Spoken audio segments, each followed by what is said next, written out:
الرحمن الرحيم. الحمد لله رب العالمين، والصلاة والسلام على أشرف الأنبياء والمرسلين نبينا محمد وعلى آله وصحبه أجمعين، أما بعد. کم کتاب چې تاسو ته درکړی شو، دی کتاب کې د شروعات نه مخکې یو اهمه خبره او هغه د دې دپاره چې د ملګرو شوق را پیدا شي د علم د زده کولو سره، او بل دا چې د ملګرو ته پته ولګي چې دوی څه معمولي کار نه کوي، دوی د ډېر غټ کار دپاره را جمع شوي دي. چې کله به یو انسان ته پته ولګي د خپل کار د اهمیت، نو بیا په ده کې جذبه را پیدا کېږي. خو چې اهمیت ورته نه بیان، نه ورته بیان شوی او نه ورته معلوم، او د خپل کار د فضیلت نه نه خبر، نو بیا په ده کې جذبه نه وي، سستی پکې راځي، او څه وخته پورې دا کار کوي او بیا د هغه کار نه وروسته شي او خپل کار په منځ کې پرېږدي، ځکه چې هغه ته دا پته نه وي چې دا زه څه کومه، د دې به انجام سره وځي، الله به ماله د دې په بدله کې څه راکوي، دا پته ورته نه وي. لکه اوس مثال زه تاسو ته دا وایم چې صلاة الضحا کوئ، د چاشت مونځ چې ورته وایي، یا د اشراق مونځ کوئ، طریقه درته مو وښیم چې د اشراق د مانځه دا طریقه ده، د چاشت د مانځه دا طریقه ده. نو بعض ملګري به اهتمام کوي، بعض به نه کوي. خو که چېرته زه دا خبره داسې بیان کړم چې پیغمبر صلی الله علیه وسلم حدیث کې ویلي دي چې الله به دې سړي له دا ورکوي دا ورکوي چې څوک د اشراق مونځ کوي د هغه دپاره دومره اجر دی، څوک چې د ضحا په ټیم کې مونځ کوي هغه دپاره دومره اجر دی، نو د هغه جذبه به راوچته شي، هغه عمل به بیا په شوق باندې کوي. نو د دې کتاب د شروع کولو نه مخکې دا خبره یاد ساتئ، حدیث کې راځي، او دا حدیث په صحیح بخاری او صحیح مسلم کې دی. صحیح بخاری صحیح مسلم هغه دو کتابونه چې د الله د کتاب نه بعد صحیح کتاب د ځمکې په دې مخ هغه د امام بخاری کتاب دی او بیا د امام مسلم رحمه الله دی. نو دا دواړه هغه کتابونه دي چې په دې کې کوم حدیثونه را جمع کړی شوي دي، نو دا حدیثونه بلا شک او شبهه صحیح دي. دا کوم حدیث چې زه بیانوم دا په دې صحیح بخاری کې مشتي او په صحیح مسلم کې مشتي. پیغمبر صلی الله علیه وسلم وی ان من اشراط الساعه، د قیامت په نښو کې یو نښه دا ده، الله موږ ته د قیامت ته را نږدې کېدو هغه نښې د پیغمبر صلی الله علیه وسلم په ژبه بیان کړي دي، خو هغه ټیم یې بالضبط موږ ته نه دی ښوولی چې قیامت به کله راځي. د قیامت د راتلو ټیم دا الله پټ ساتلی دی په علم الغیب کې، تر دې چې پیغمبران هم د دې نه دي خبر. ان الله عنده علم الساعه، د قیامت د راتګ علم دا صرف د یو الله سره دی. خو پیغمبر صلی الله علیه وسلم د قیامت د رانږدې کېدو علامات ذکر کړي دي، نښې ذکر کړي، چې کله دا نښې تاسو ووینئ نو پوه شئ چې قیامت راتګ چې د هغه نږدې دی. په دې سلسله باندې زما الحمدلله هفتوار درسونه مشتي، د جمعې په شپه باندې موږ د قیامت علامات بیانو، او ډېر زیاتې نښې موږ هغه ذکر کړي د الله په توفیق سره. نو هغه درسونه او بیانونو ته رجوع کوي، ډېر مفید بیانونه دي چې هغه کومې نښې دي چې هغه د قیامت په نږدې کېدو باندې دلالت کوي. په دې حدیث کې پیغمبر صلی الله علیه وسلم وایي ان من اشراط الساعه، د قیامت په نښو کې یوه نښه دا ده، ان يرفع العلم ويثبت الجهل. یو نښه دا ده چې دیني علم به اوچت کړی شي او جهل او جهالت به عام شي. دلته دا خبره یاده کې ګوره یو حدیث کې داسې راځي پیغمبر صلی الله علیه وسلم وی د قیامت په علاماتو کې یوه علامه دا ده چې قلم به عام شي کتابت به ډیر شي او دلته وی چې علم به اوچت کړی شي. د دې څه معنی ده؟ معنی دا ده چې دنیوي علم به ډیر شي او دینی علم به لږ شي، نو دا نښه ده د قیامت ته رانږدې کېدو. او نن سبا چې موږ د خپلې معاشرې ته وګورو او د خپلو حالاتو ته وګورو او د عامو مسلمانانو ته وګورو، نو جهالت د اسمان سره خبرې کوي. جهالت په باب د دین کې ویمه، په باب د دنیا کې نه. دنیا په باره کې خو دومره ښه پوهېږي چې تپوس یې مه کوه. لکه الله د دقه دنیا والو په باره کې دا خبره کړې ده، یعلمون ظاهرا من الحیاة الدنیا وهم عن الآخرة هم غافلون. دنیا په باره کې الله وی دوی ښه پوهه دي، ښه په هر څه باندې پوهېږي. هر چې آخرت دی نو د آخرت په باره کې به دوی سره څه نشتي. ځکه نن سبا چې ته یو سړي ته دنیوي خبره راواخلې نو دی په دې باندې پوهه دی چې په کوم ملک کې مزدوري ښه کېږي، په کوم ځای کې پیسې ډېرې ګټلی کېږي، ریال زورور دی که ډالر زورور دی، روپۍ زوروره ده که بل څه داسې کاروبار دی. د دې هر څه باره کې دومره خبرې کوي چې سم انجینیر وي، د دې هر څه ورته پته وي. خو بیا راشه تپوس دې د الله په باره کې وکړه، تپوس دې د پیغمبر په باره کې وکړه، تپوس دې د دین په باره کې وکړه، نو په هغې کې به دی جاهل یې. دې حالاتو ته چې انسان وګوري او زموږ دې حالاتو ته چې څومره لرې شوي یو موږ د دین نه، څومره لرې شوي یو موږ د دین د علم نه. یو سړی دا ویلی شي چې هر سړی خو عالم کېدی نه شي اوس نه. موږ دا نه وایو چې هر سړی دې دومره علم وکړي چې ردونه یو لوی عالم جوړ شي. دا خو لږو خلکو ته دا توفیق میلاویږي، خو کم سے کم دومره علم خو پکار دی که نه چې موږ ته د هغه عباداتو خو پته ولګي کوم عبادات چې روزمره دي چې د هغې خو موږ ته پته وي که نه. کم سے کم دومره علم خو پکار دی چې الله خو وپېژنو که نه، دومره علم خو پکار دی چې د خپل پیغمبر خو وپېژنو که نه. سبا له ته د یو غیر مسلمه سره مخامخ شوې، په تا باندې یو شبهه راواچوله، د الله په باره کې یې دنه تپوس وکړو، د پیغمبر په باره کې یې دنه تپوس وکړو، د اسلام په باره کې یې دنه تپوس وکړو او تا سره جواب نشتی. نو کم سے کم دومره علم خو پکار دی که نه چې عقیده وپېژنو د ټولو ناول. دومره علم پکار دی چې روزمره عبادات دا په رڼا کې وکړو، په تیاره کې ونه کړو. دومره علم خو کم سے کم پکار دی. موږ کې هر سړی او د هر سړي دا ارمان دی او کوشش دی او محنت دی چې زه د خوشحالۍ لار ولټومه او زه هغه لار ولټومه چې هغې سره زما دنیا هم خوشحاله شي او آخرت هم د خوشحالونه ډک شي او الله ته پې نږدې شم. نو زه نن تاسو ته هغه لار ښیمه، کومه لار چې انسان الله ته رسوي او دنیا هم د خوشحالونه ډکوي او آخرت هم د خوشحالونه ډکوي. هغه د علم زده کول دی، هغه د دین زده کول دی. دا یو لار دی چې الله پې ته راضي کولی شي، دا یو لار دی چې ته پې جنت ته رسېدی شي، دا یو لار دی چې ته پې د جهنم نه بچ کېدی شي، دا یو لار ده چې تا ته پې یو نور او رڼا میلاویدی شي. علم او علما اوچت شرف الله سبحانه وتعالی هغه خلکو له ورکړی دی کوم خلک چې په دین باندې پوهېږي. او د دلیل دی په دې باندې چې د علم یو اوچت عمل دی. علم ګورې یوازې دې ته نه و چې یو سړی ناظره قرآن ووایي. زموږ د پښتنو سادهتوب دی چې کوم سړی ناظره قرآن وایي بس دی لکه علم کړی دی، یا او د ټولو نه غټ عالم ورته هغه ښکاري چې قرآن زباني یاد کړي، بس دا لوی عالم دی. نه، علم خو دریاب دی. علم خو د قرآن یادول، حدیثونه دي د دې زده کول، په دې کې شرحه، بیا د نورې مسلې دي چې هغه د قرآن او حدیث سره تعلق ساتي، دا ټول په علم کې دننه راځي. نو یو سړی چې علم ته رسي دا ډېر ګران کار دی، خو د الله په توفیق باندې اسانیږي او چې انسان محنت او کوشش وکړي.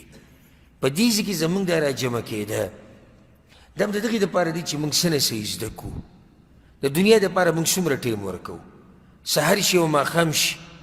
او موږ کوشش او محنت او دا ټول دې دپاره چې موږ د دنیا وګټو او په دې دنیا باندې پوهه شو. نو پکار دا ده چې موږ څه نه څه وخت د خپل دین له ورکو چې دومره خو پوه شو که نه چې زموږ د الله څه وایي په قرآن کې، زموږ پیغمبر صلی الله علیه وسلم موږ ته څه وایي، الله په باره کې څه عقیده ساتل پکار دي، د پیغمبر په باره کې څه عقیده ساتل پکار دي، چې دا خبرې خو وپېژنو که نه. مونځ به څنګه کوې، روجې به څنګه نیسې، زکات به څنګه ورکوې، او داسې نورې ډېرې مسلې دي چې دا موږ یې زده کړو. نو د دې مجلس او د دې نشست او د دې مبارکې حلقې د دې مقصد هم دغه دی چې موږ دغه علم یې زده کړو او په هغه خلکو کې شمار کړی شو کومو خلکو ته چې الله دغه عزت ورکړی دی. په سورة المجادله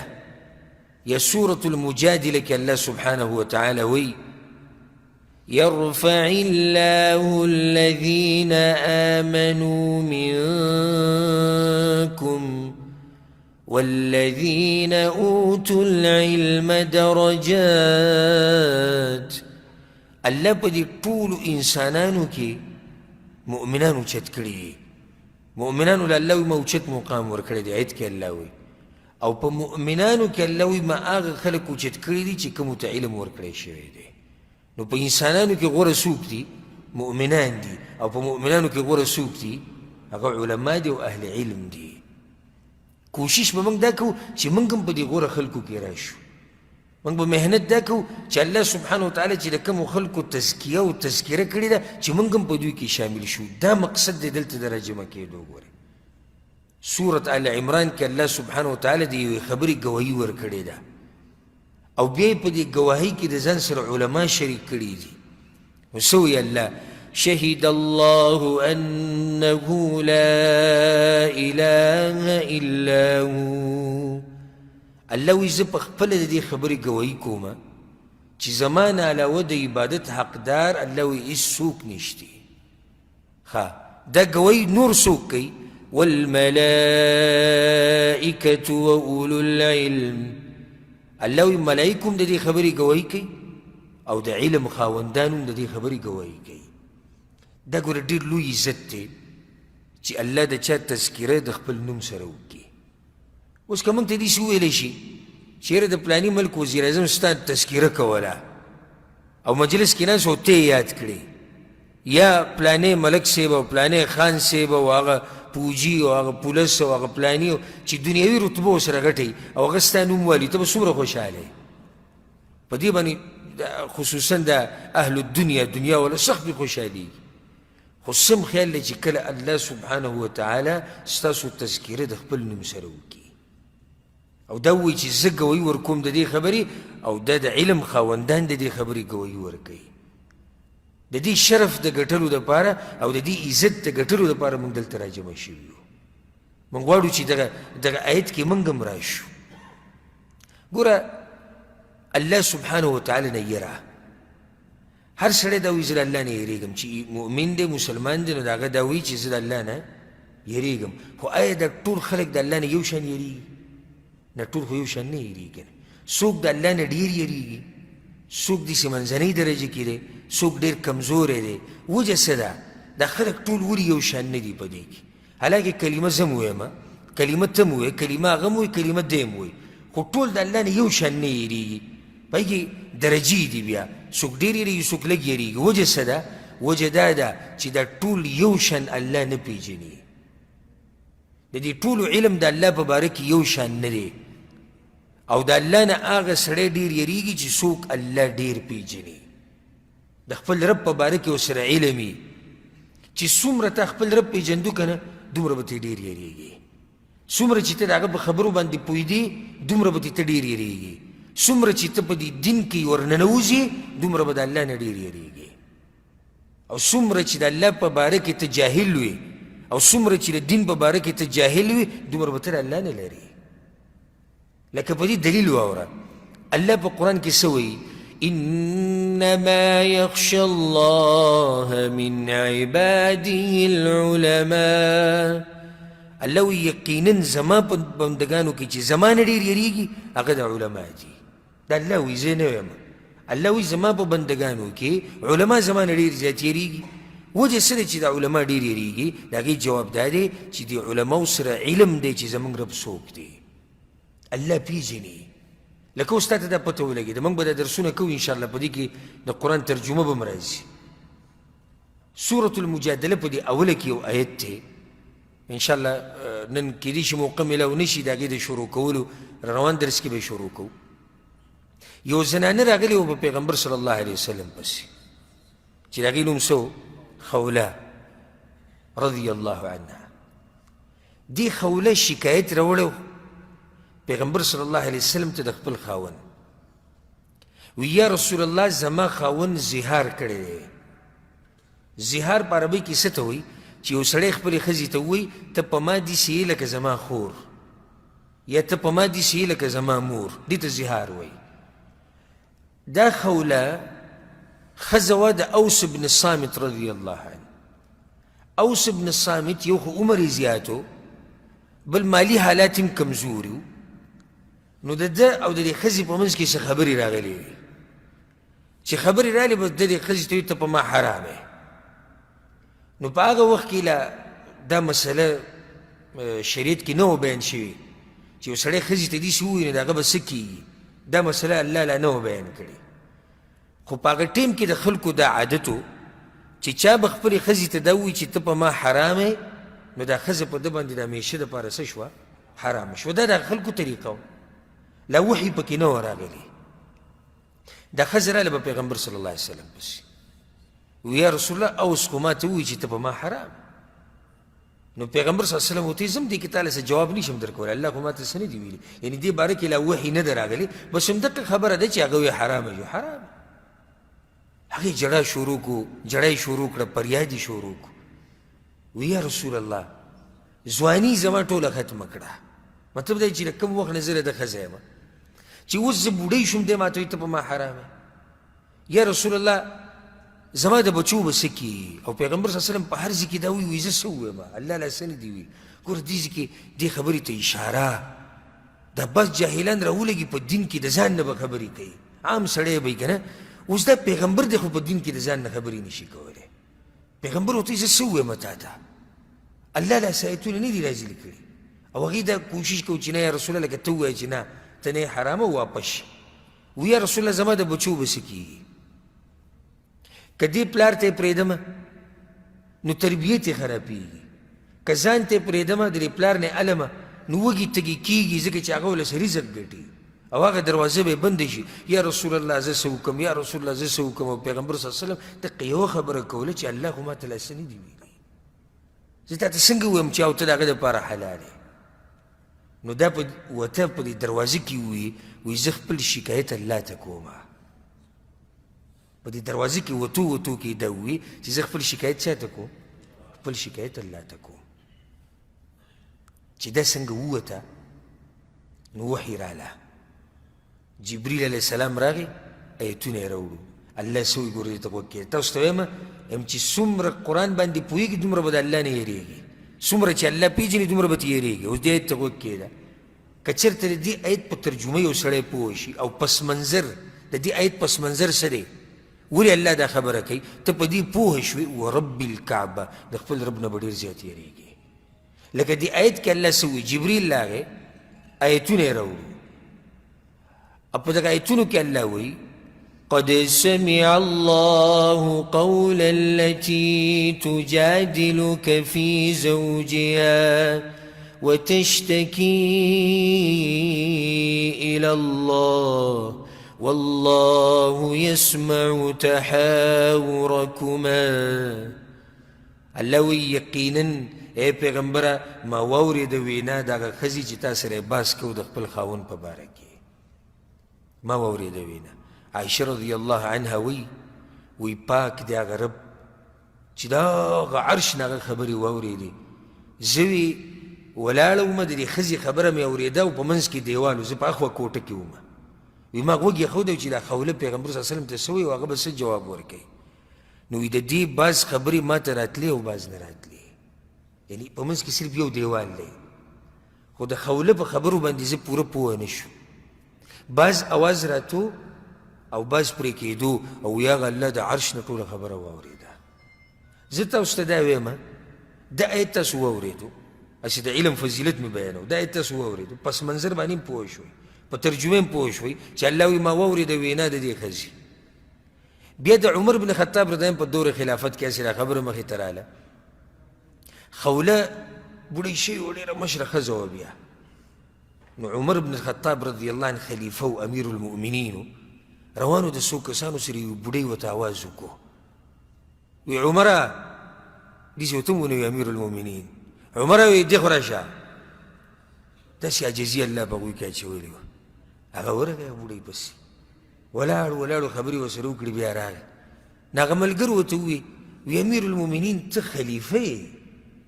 ته د مسلمانانو مشر یو بوډۍ به تا ته آواز کوي چې عمر راشه ته به ورځې یو بوډا به تا ته آواز کوي چې عمره دې خو راشه ته به ورځې. هغه ورته تاسو که دا زنانه نه پېژنئ وي نه موږ نه پېژنو وایي دا خو هغه ده هغه الله چې د عرش نه خبره اورېدلې وه دا خو ډېره اوچته زنانه ده دا خو چې آواز وکړي زه خو بیا لازم ځم. دا آیت تاسو ګوره زده کړو پس منظر باندې پوه شوئ ترجمه راته معلومه شوه فایده سره ووته فایده دا راووته چې کله هم ته ګناه کوې کله هم د ګناه اراده دي نو زړه کې به دې راځي چې کوم رب چې د خوله خبره د عرش نه اورېدلې وه هغه رب خو ما مینې اوس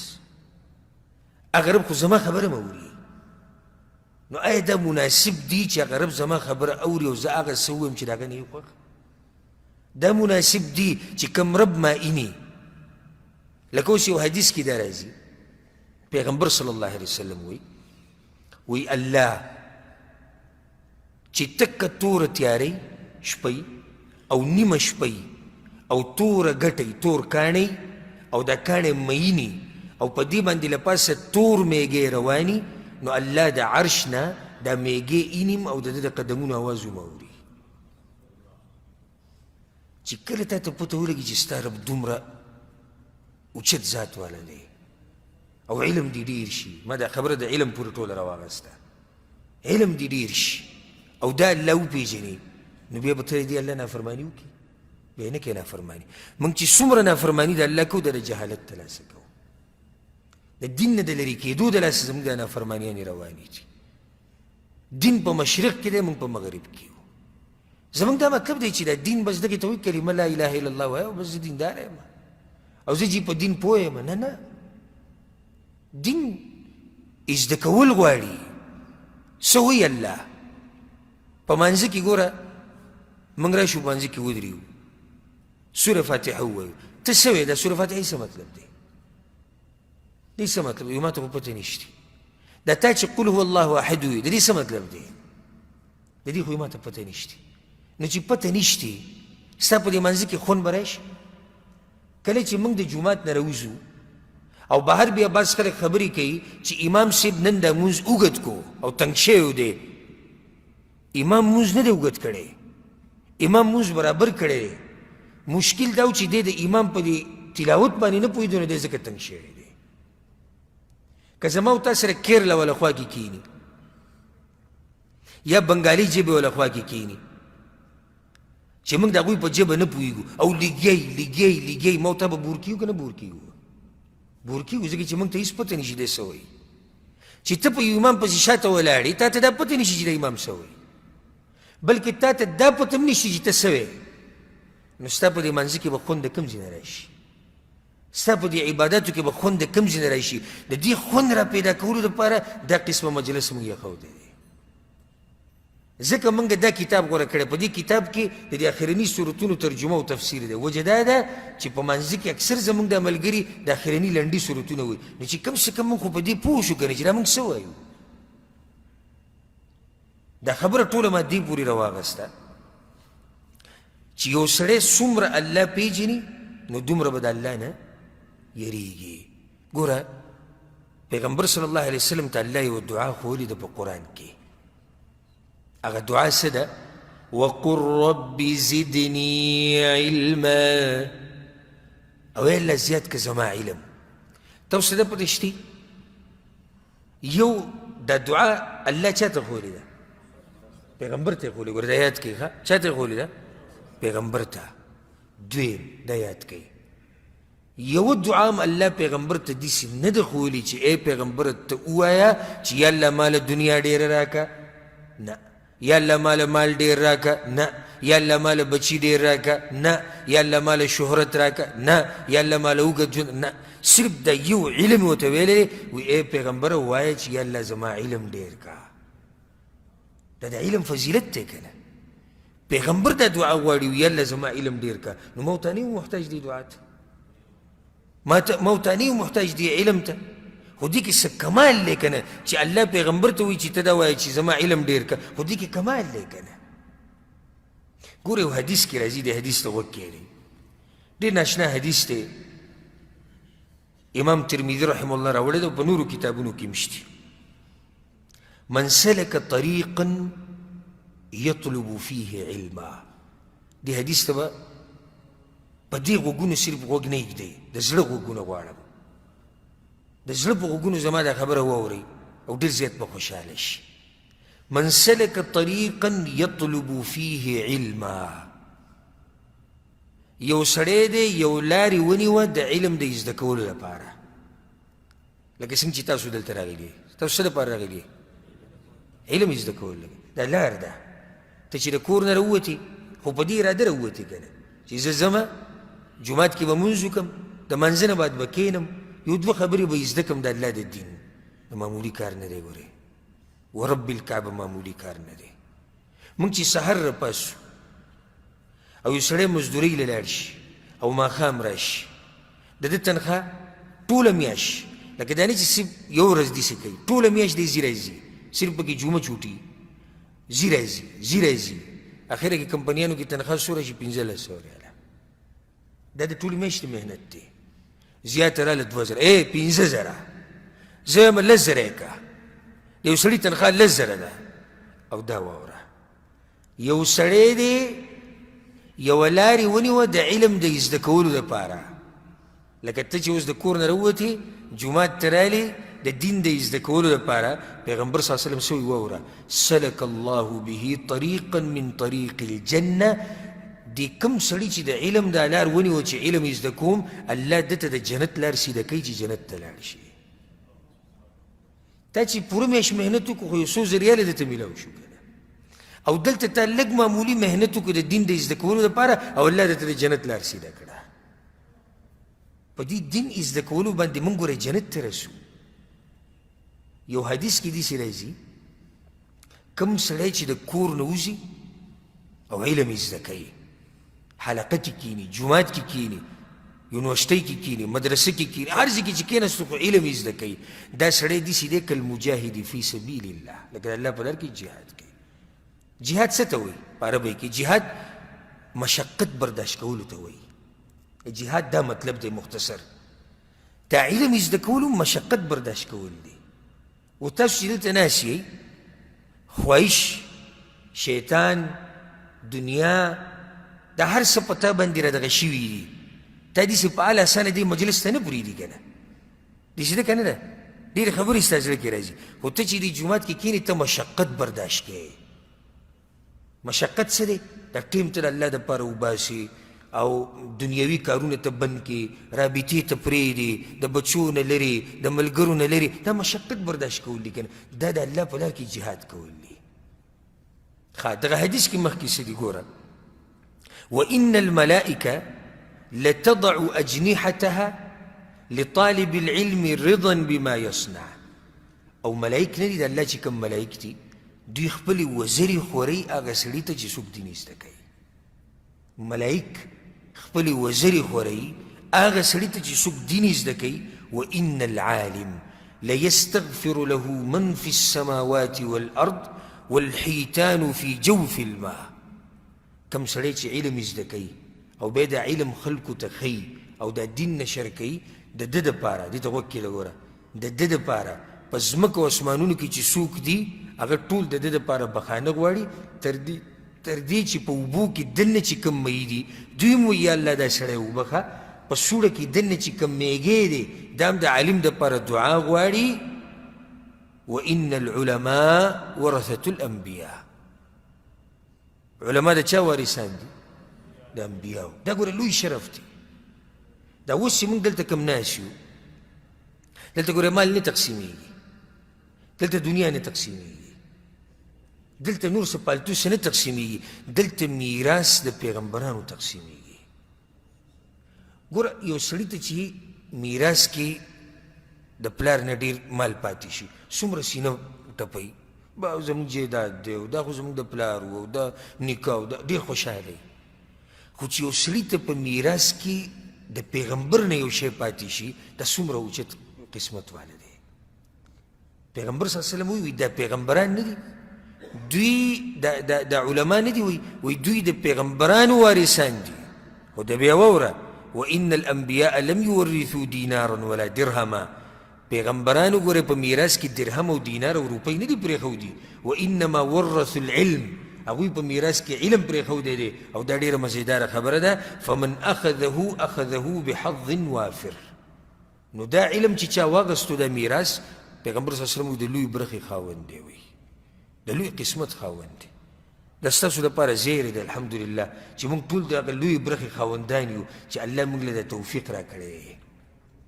او په دې کې د راجمع کېدو طاقت یې موږ له راکړی او د پیغمبرانو په میراث کې موږ له برخه راکړې ده الله دې موږ له مزید د دغه میراث نه راکړي او الله دې موږ پوه کړي په دې دین باندې زه ګوره که تاسو ته اوس داسې ووایم چې الله د پلاني سړي دپاره نوم یې راته واخلم چې الله د دې پلاني دپاره ښېګڼه غواړي او خیر غواړي هسې دا د خوشحالۍ خبره ده که نه ده په نمونو د خوشحالۍ ده چې پته ولګي خو کېدی خو داسې نه شي الله خو د چا نوم نه دی اخیستی هسې تاسو ته وایم که زه اوس راولګم او داسې ووایم چې زموږ دا ملګری چې کوم دی الله د ده دپاره خیر غواړي څومره د خوشحالۍ خبره ده نو واوره دا حدیث په صحیح بخاري صحیح مسلم کې دی پیغمبر صلی الله علیه وسلم وی من یرید الله به خیرا یفقهه فی الدین الله چې د چا دپاره خیر وغواړي په دین باندې پوه کوي یو کس نه شو ګډه کم سړی چې د علم په دې مجلس کې ناست دی زیری دی د هغه دپاره خوشحاله شه په دې باندې او دا د خوشحالېدو خبره ده قل بفضل الله وبرحمته فبذلك فليفرحوا هو خير مما يجمعون د خوشحالېدو خبرې دا دي دغه نه دي د خوشحالېدو چې ما دنیا ډېره کړې ده د خوشحالېدو خبره دا ده چې عرش والا د یو سړي دپاره خیر غواړي نو تاسو چې دلته راجمع شوي او زه تاسو سره ناست یم نو الحمدلله الله زموږ دپاره خیر غواړي الله غواړي چې دا خلک په دې دین باندې پوه شي چې ما ته رانږدې شي امام سفیان بن عیینه رحمه الله وی په دې خلکو کې د ټولو نه اوچت مقام د هغه سړي دی د الله په نس چې هغه د الله او د مخلوق په منځ کې واسطه وي بې درته وایم په دې مخلوق کې په دې انسانانو کې وي د ټولو نه غوره انسانان هغه دي چې هغه د الله او د مخلوق په منځ کې څه واسطه وي چا ته تپوس وکړو سفیان صاحب موږ پوه نه شو دا څوک دي دا واسطه وي علما او پیغمبران څنګه واسطه ده الله چې کوم پیغام را لېږلی دی نو ډایرکټ یې دې سره لېږلی دی نه څوک یې را لېږلی هغې دپاره پیغمبر یې را لېږلی که د پیغمبر واسطه شوه بیا پیغمبر خو د دنیا نه لاړ پیغمبر د دنیا نه لاړ هغه علم چې کوم پیغمبر راوړو د هغې وضاحت بیا چا وکړو علما وکړو که نه نو څومره اوچت خلک شو دا علما چې دوی د الله او د بندګانو په منځ کې واسطه شوه امام سفیان الثوري رحمه الله به وی من اراد الدنیا والآخرة څوک چې دنیا او آخرت غواړي ګوره دنیا او آخرت دواړه الله دله دواړه درکوي فعليه بطلب العلم نو دې د علم یې زده کړي څوک چې دنیا غواړي هغه دې څه وکړي علم دې زده کړي الله به له دنیا هم ورکړي الله به له آخرت هم ورکړي دواړه درته میلاویږي ګورئ الله به دله پراخه رزق درکړي الله به دله برکتي رزق درکړي مطلب دې دنیا ګوره دا نه دی چې الله به تعالی سم ډېر مال درکړي نه نه مطلب دا هم دی که مال دې لږ هم دی خو الله به پکې برکت واچوي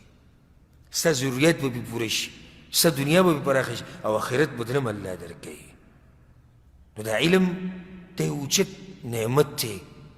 او د دې زده کول پکار دي الله سبحانه وتعالی په قرآن کې وایي قل هل يستوي الذين يعلمون والذين لا يعلمون ای پیغمبره تپوس وکړه د دې خلکو نه چې یو سړی پوهه دی په دین باندې او یو سړی نه دی پوهه په دین باندې دا دواړه یو شان دي هیڅ چېرته یو شان نه دي یو سړی په دین باندې پوهه دی یو سړی نه دی پوهه جاهل دی ځمکې او اسمان فرق دی په منځ کې ځمکې او اسمان فرق نو ځکه یو شاعر وایي په عربۍ کې یو شعر دی ډېر مزدار العلم يجلو العمى عن قلب صاحبه كما يجلي سواد الظلمة القمر وعلم د زړه نه ړونوالی ختموي د زړه زنګ ختموي علم د زړه توروالی ختموي لکه څنګه چې سپومۍ راوخیږي او د شپې د تیاره ختموي او د تیاره کموي دغه شان د علم د زړه روښانه کوي دا د روح خوشحالوي ورب الکعبه د زړه به دې خوشحالوي د ژوند به دې خوشحالوي چې کله خپل رب وپېژني او خپل پیغمبر وپېژني او خپل دین وپېژني او د الله بندګي وکړي علی بصیرة علی بصیره څه مطلب دی د علم په رڼا کې وکړي زه تاسو ته یو آیت ویمه غوږ ورته کېږدئ ډېر خوندور آیت دی په سورة الانعام کې دی الله وایي أَوَمَنْ كَانَ مَيْتًا فَأَحْيَيْنَا الله وی یو سړی دی مړ دی ما را ژوندی کو دلته دا مړ دی مطلب دی چې جاهل دی دین ورسره نشتی الله را ژوندی کو په څه باندې په علم سره دین یې وله ورکو وجعلنا له نورا يمشي به في الناس الله وی زه دا سړی را ژوندی کم په علم سره دین ورته وښیم ځان ورته وښیم پیغمبر ورته وښیم او رڼا وله ورکم د دین وجعلنا له نورا رڼا وله ورکم د هغه رڼا په رڼا کې دی ګرځي کمن مثله فی الظلمات آیا دی په شان د هغه چا دی چې په تیارو کې پروت دی دواړه یو شان دي نه دي یو شان چې کله ته علم یې زده کړې او د الله بندګي وکړې په رڼا کې څومره مطمئن به یې ته اوس منزل راغلې ماسوتن منزله او ته په منځ کې خطا شوې علم تا سره شتي او تا اورېدلي وو دا مسلې د کتاب کې کتلې وه او پلاني عالم بیان کړې وه او پلاني شیخ صاحب بیان کړې وه و دې ځای کې ته په رڼا کې هم د سره نشتي کور کې مسله رااله د زنانو مسله رااله ماشومانانو په تربیت کې مسله رااله په تجارت کې مسله رااله په مزدورۍ کې مسله رااله په حج کې مسله رااله په عمره کې رااله هر ځای کې ځکه چې دا دین خو داسې نه دی چې څه وخت پورې خاص دی که نه دین خو زموږ ټول ژوند پورې تړلی شوی دی که نه دین خو ټول ژوند پورې دی که نه نو چې کله ته پوهه او علم د سره یي نو ټول ژوند دې رڼا دی ټول ژوند دې رڼا دی ځکه یو شاعر وی لولا العلم ما سعدت نفوس ولا عرف الحلال ولا الحرام که چېرته علم نه وی نو خوشحالي به نه وی نه به چا حلال پیژندلی وی او نه به چا حرام پیژندلی وی نو زما د خبرو خلاصه د څومره خبرې چې وکړې په اخره کې خلاصه دا شوه چې د دې وخت نه فایده واخلئ او دا دین یې زده کوئ هغه مشهور حدیث دی هغه تاسو ته به یاد وي بار بار د علماو بیان کړی هم دی اغتنم خمسا قبل خمس پنځه خبرې د پنځو نه مخکې غنیمت وګڼه پیغمبر صلی الله علیه وسلم وایي پنځه د پنځو نه مخکې غنیمت وګڼه واوره ځواني د بوډاوالي نه مخکې دا کومه ځواني چې ده او دا کوم ځوانان چې موږ سره ناست دي او دا بیان اوري یا ګوري او ټولو ته زه دا وایم چې نن تا سره موقع ده نن دې په بدن کې زور دی سبا له به ګوره دا هډوکي کمزوري سبا له به بیماریاني سبا له به هسپتالونه وي سبا له به په امسا او په کونټۍ سره ګرځي بیا ګوره د الله دا بندګي نشي کولی دا علم نشي زده کولی دا محنت نشي کولی نو نن موقع ده او د دې موقع نه فایده واخله دویمه خبره پیغمبر صلی الله علیه وسلم څه کړې ده دویمه خبره دا کړې ده او د روغ بدن غنیمت وګڼه د بیمارۍ نه مخکې نن زما بدن روغ دی ستا بدن روغ دی او زمونږ بدن روغ دی الحمدلله جومات کې کېناستی هم شو خبرې کولی هم شو خبرې اورېدی هم شو عقل هم کار کوي دماغ هم کار کوي خبره یادولی شو سبا له کیدی شي داسې بیماري راشي چې بیا موږ ګرځېدی نه شو یا هم ذهن کمزوری شي یا په هسپتال کې پراته یو نو بیا به ګوره په دې وخت پسې ډېر ارمان کوو خو دا وخت به رانه تللی نو د دې روغ بدن نه فایده واخلئ درېمه خبره پیغمبر صلی الله علیه وسلم څه کړې ده وغناک قبل فقرک او د مالدارۍ نه فایده واخله د غریبۍ د راتلو نه مخکې نن که زما په جیب کې 2 پیسې دي او ستا په جیب کې 2 پیسې دي، دا پیسې د الله په دین کې ولګوه. پیغمبر صلی الله علیه وسلم وایي ګوره داسې وخت کې دی چې راشي چې دا پیسې نه وي، بیا ورپسې ارمان کوې. نن ستا طاقت شي ته به خپله پیسې ګټلی شي، لګولی هم شي، سبا له کیدای شي بچو ته محتاج شي، سبا له کیدای شي په تا قرضې راوړي، کیدای شي ته غریب شي، کیدای شي څه مصیبت ته باندې راشي، بیا به ارمان کې چې یاره هغه ورځو کې را سره طاقت و موږ لګولی نه وي، اوس څه چل وکړو یار. نو د مالداري غنیمت وګڼه.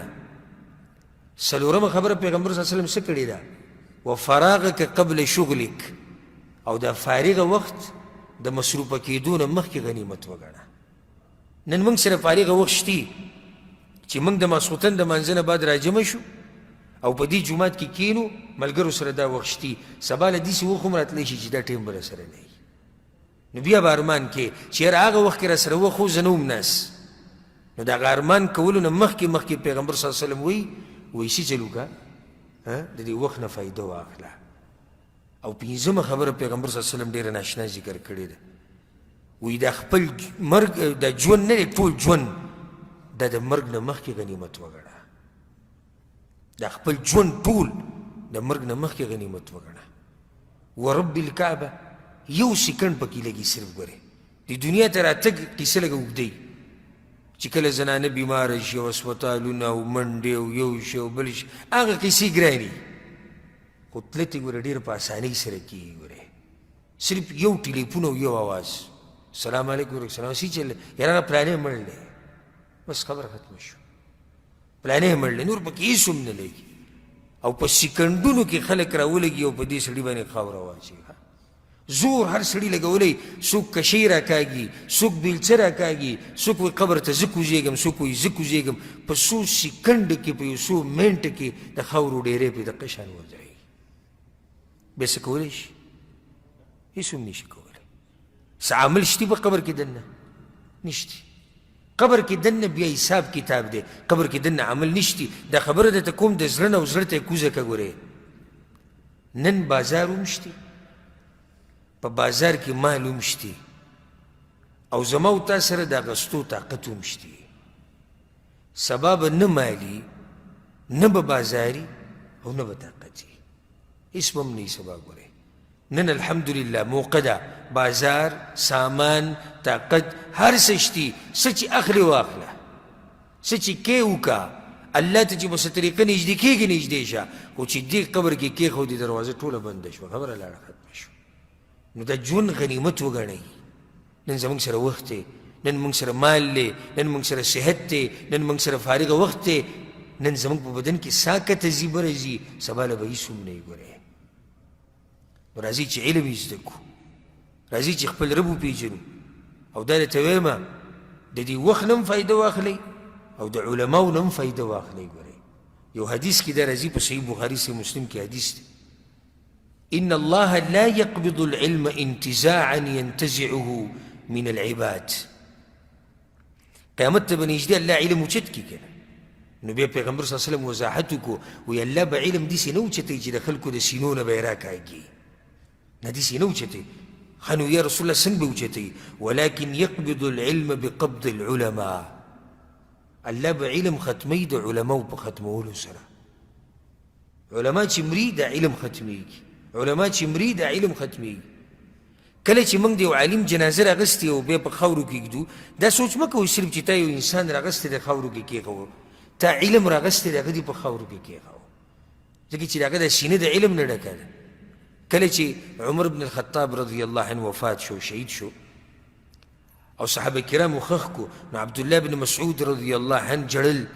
او دی وی نن موږ د علم په لسو حصو کې 9 حصې په قبر کې کېښودې.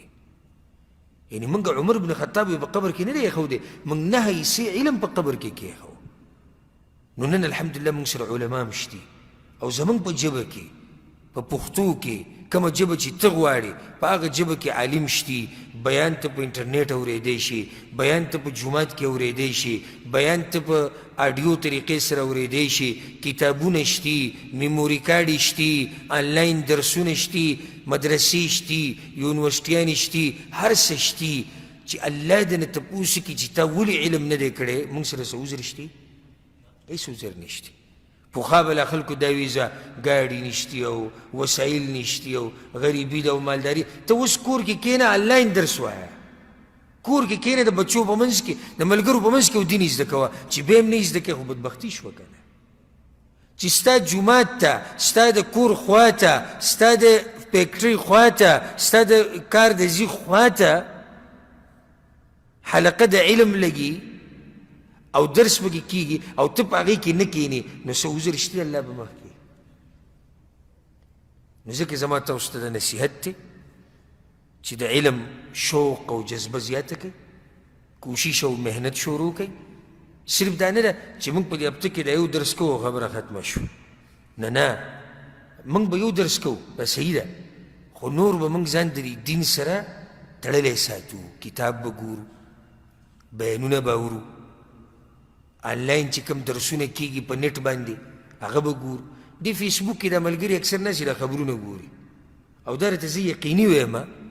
90% بلکې دا 90 میم لږ ووایي 95% دا دروغ دي. هر سړی غواړي چې خپله صفحه مخکې کړي، د خپل پیج دغه مخکې بوځي، د هغې دپاره به یو خبر ورکړی سعودي عرب کې نن دا چلو شو، پاکستان کې دا وشو، افغانستان کې دا وشو، او دی به ناسې دقه به ګوري. د دې په ځای ته د یو عالم درس راواړه او 10 منټه یې واوره. د دې خبرونو په ځای ځان له غم ډېرې، هلته کرونا وایرس دا چلو کو، او دلته کرونا وایرس دل چلو کو، او دلته دې دومره مړه شو، او دلته پلانی بیمار شو، هلته دا ګوره غم دې هم ډېرېږي. د دې په ځای یو 15 منټه د قرآن ترجمه واوره، علم دې وکړو، وخت دې هم قیمتي شو او په دین باندې پوه شو. نو داسې به کوو که نه به کوو انشاءالله. دا کوم کتاب چې تاسو سره دی، دا کوم کتاب چې تاسو سره دی، دې ته ویل کېږي العشر الاخیر. دا ډېر خوندور کتاب دی او د علماو یو کمیټۍ چې هغه را جمع شوې وه، د دې کتاب ترتیب هغوی به یې ښودی دی. په دې کتاب کې دا دي تعریف د دې کتاب چې دا به انشاءالله روانه هفتې نه شروع کوو. په دې کتاب کې د قرآن کریم د اخرنۍ 3 سپارو ترجمه ده، او دا په دې غوره کړی شو چې د اخرني صورتونه موږ ډېر وایو، ځکه اکثرو ملګرو ته قرآن نه دی یاد، او بلکې بعض پکې داسې چې ناظره ولم نه ورسېږي، نو ځکه اخرني صورتونه باندې خپل منځونه کوو. نو موږ به په دې صورتونو ځان پوهه کوو چې کم سے کم په دې خپل منځه باندې پوه شو. خو په دې کتاب کې د عقیدې مسایل دي، نو انشاءالله عقیده به مې زده کوو. په دې کتاب کې د سوال او جواب په شکل کې د منځه مسایل هم دي،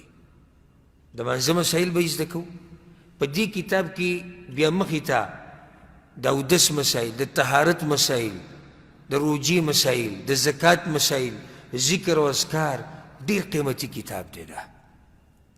موږ به ورو ورو دا وایو او ښه په اسانه طریقه به تاسو ته ښایو انشاءالله، بلکل په واضحه طریقه په اسانه پښتو کې، او هره مسله چې بیانو هغه سره به دلیل د قرآن او حدیث نه بیانو. نو انشاءالله صحیح دی چې دا کتاب ختمول دا به وخت اخلي، دا به لازم وخت اخلي. خو زه درته یو ښکلې خبره کوم او په دې خبره ختمو. شیخ الباني رحمه الله، تاسو کې اکثر خلک به د هغه نوم اورېدلی، دا یو مشهور عالم تېر شوی دی، تقریبا 21 کاله مخکې وفات شوی دی. هغه وایي شیخ الباني رحمه الله، دا د شام و د سوریه، هغه وایي کومه لار چې الله ته رسېدلې ده، کومه لار چې الله ته رسېدلې ده دا ډېره اوږده ده، او په هغې باندې سفر هم ډېر ګران دی. کومه لار چې الله ته رسېدلې ده هغه لار څه ده؟ اوږده ده، او سفر پې څه دی؟ ګران دی او سخت دی. نو هغه خپل ځان په باره کې دا وایي، دا د علماو عجزي ده چې دومره غټ سړی دا وایي. نو وایي زموږ په شان ګناهګار به د لارې اخرې ته څه ورسي، زموږ په شان ګناهګار به د لارې اخر سر ته څه ورسي، ځکه چې موږ خو ډېر ورو ورو په هغه لار روان یو، کمزور یو. خو هېڅ پروا مه کوه، اهمه دا نه ده چې ته اخرې ته ورسي، اهمه دا ده چې ته په دې لار مړ شي. دا ډېره قیمتي خبره ده. اهمه دا نه ده چې ته د لارې اخر ته ورسي، اهمه دا ده چې ته په دې لار مړ شي. که الله درنه تپوس وکړو چې پلانې ته خو نه وې را رسېدلی، نو یا الله کمزوره ومه خو در روان ومه. نو موږ دپاره دا اهمه نه ده چې کتاب زر ختم کړو، زموږ دپاره اهمه دا ده چې موږ په دې کتاب باندې پوه شو او دې کې چې څه دي هغې باندې عمل وکړو او بیا یې نورو ته وښیو انشاءالله. نو د روانې هفتې نه به انشاءالله دا کتاب شروع کېږي. کومو ملګرو سره چې پښتو ژبه باندې کم ملګري پوهېږي هغوی پښتو ژبه کې واخیستو، کوم چې په اردو ژبه پوهېږي اردو کې دا کتاب شته الحمدلله، نو هغه د اردو ژبه کې ګوري او موږ به شرحه په پښتو کې کوو، بیا د هغه ځان له وروسته په اردو کې کتی شي. الله سبحانه وتعالی دې موږ ټولو ته هغه علم نصیب کړي چې موږ له فایده راکوي په دنیا او په آخرت کې، او الله دې د هغه علم نه موږ لرې ساتي چې زموږ دپاره الټه د نقصان سبب جوړېږي. الله سبحانه وتعالی څنګه چې په دې مبارک جومات کې موږ رایوځای کړي وو دغه شان دې الله موږ ټول په جنت الفردوس کې یوځای کړي. هذا والله اعلم وصلى الله وسلم على نبينا محمد وعلى آله وصحبه اجمعين.